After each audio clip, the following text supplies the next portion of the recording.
Covid के प्रकोप को देखते हुए जिला के सभी नागरिकों 7 सैंपल्स अभी तक हम लोगों ने कलेक्ट किया है। उसमें से 150 नेगेटिव पाए गए हैं और 7 अभी भी इस टेस्ट रिजल्ट के लिए अवेटेड हैं।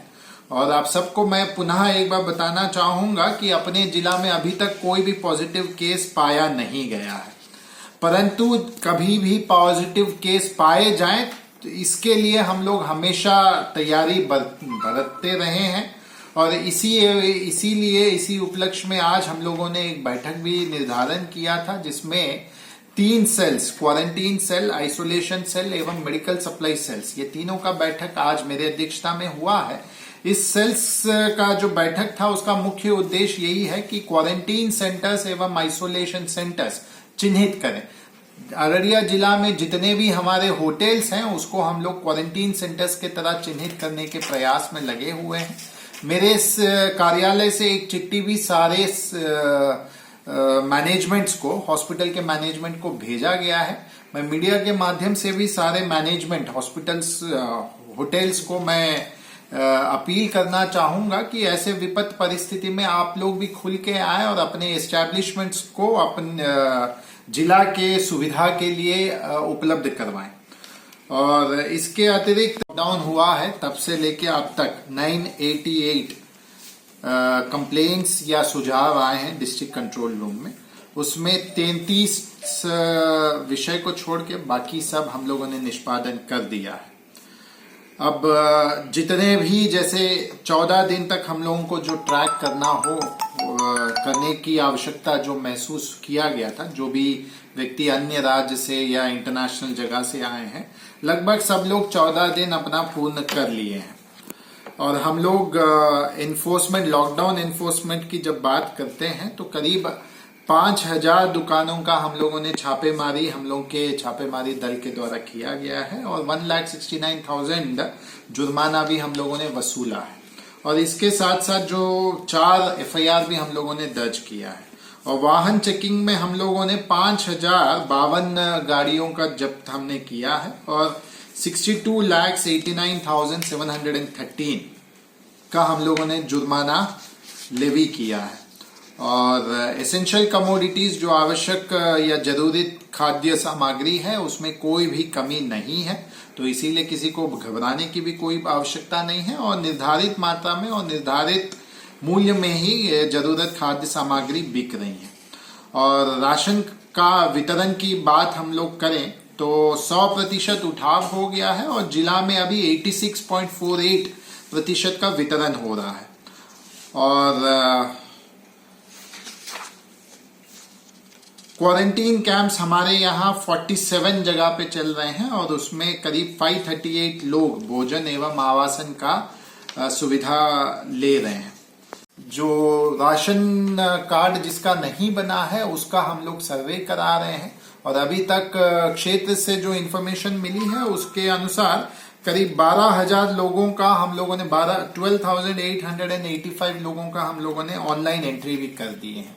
ये ऑनलाइन एंट्री के पश्चात करीब 3 दिन के बाद इसका PFMS जांच होगा। उसके बाद जितने भी ये बेनिफिशियरीज हैं उनके खाते में 1,000 रुपये राशि भी हस्तांतरण किया जाएगा। धन्यवाद। देखिए, प्रवासी मजदूर को पहले शुरू में बहुत लोग मदद करते थे। हम लोगों ने भी टेलीफोन के जरिए वहाँ के भारतीय जनता पार्टी के संगठन के लोगों से कह के, प्रशासन से कह के और MLA MPs के कह करके मदद करवाते थे। परंतु अभी जो 1 हफ्ता से टेलीफोन आ रही है बराबर, अब प्रवासी मजदूर एक जगह 200, 300, 100, 150 की संख्या में है। तो सबसे बड़ी दिक्कत क्या हो रही है कि एक तो वहाँ पे जैसे दिल्ली के अंदर है, पंजाब है, हरियाणा है, देश के सभी राज्यों में, कर्नाटक है, बेंगलोर है, गुजरात है, हर राज्यों में बिहार के मजदूर, खास करके हमारे अररिया जिला का मजदूर फंसा हुआ है। अब क्या करता है कि लोगों को भगाने की गरज से इन लोगों को खाना पीना का भी काफ़ी दिक्कत है। उसके बाद मकान मालिक बिजली का लाइन काट देता है, पानी काट देता है, ताकि किसी तरह से, और उनको दबाव बनाता है कि अपने अपने मंत्री और MP से बात करो, MLA से बात करो। इसलिए सुनते सुनते परेशान है। मानवीय संवेदना के नाते हमने सरकार में भी बात रखा है।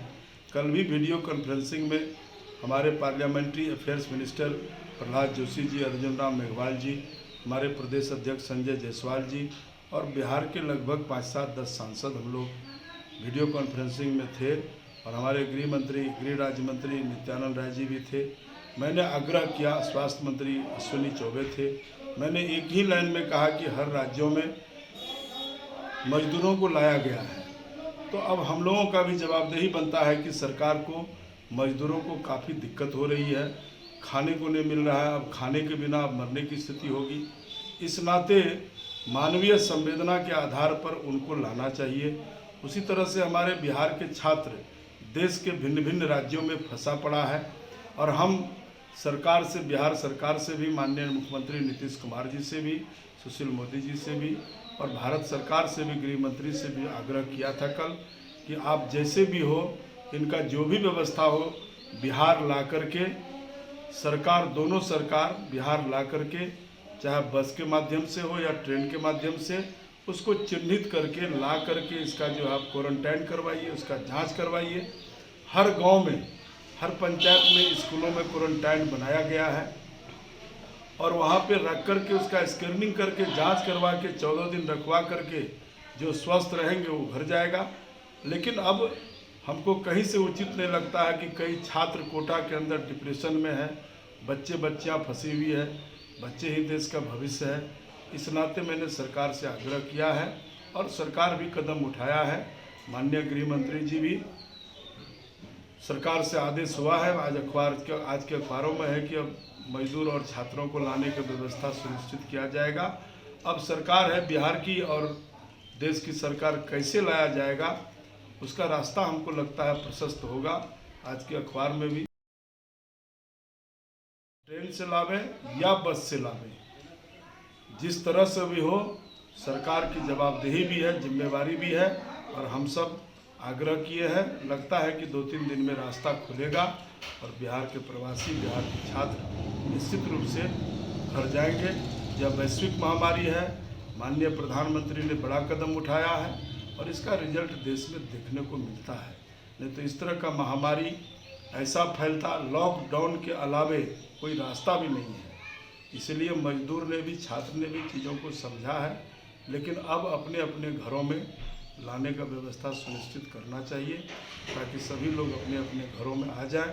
बिहार के लोग काफ़ी बाहर फंसे हैं मजदूर, वो दिक्कत में जी रहे हैं और उनका दर्द अब बर्दाश्त नहीं होता है और सरकार भी समझ रही है, वो आएगा। क्या लगता है आने वाले दिनों में चुनाव है बिहार में, इसका खामियाजा भी भुगतना पड़ेगा?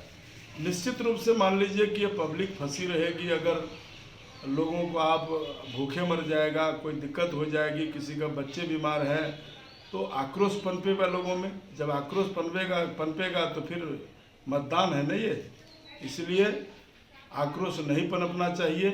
बिहार के मजदूरों से और नौजवानों से, छात्रों से मैं आग्रह किया हूँ कि यह बड़ा महामारी था, अगर आप बाहर से डायरेक्ट आइए, आते छोड़ दिया जाता तो पहले तो आप घर परिवार को, लोगों को संक्रमित करते, फिर गांव समाज होता, जिला होता। इसलिए बिहार अभी भी बहुत बचा हुआ है और देश भी बचा हुआ है। यह प्रधानमंत्री का ठोस कदम और बड़ा निर्णय के चलते संपूर्ण भारत बच रहा है और परिणाम तो कुछ भी हो सकता है। मान लीजिए बच्चे और छात्र तकलीफ में लाखों के लाख संख्या में है और सरकार भी संवेदनशील है। बिहार सरकार भी काम कर रही है और केंद्र की सरकार भी काम कर रही है, हमारी सरकार है और सरकार के साथ भी बहुत कठिनाइयाँ हैं। बावजूद मुझे लगता है कि 2-3 दिनों में रास्ता खुलेगा।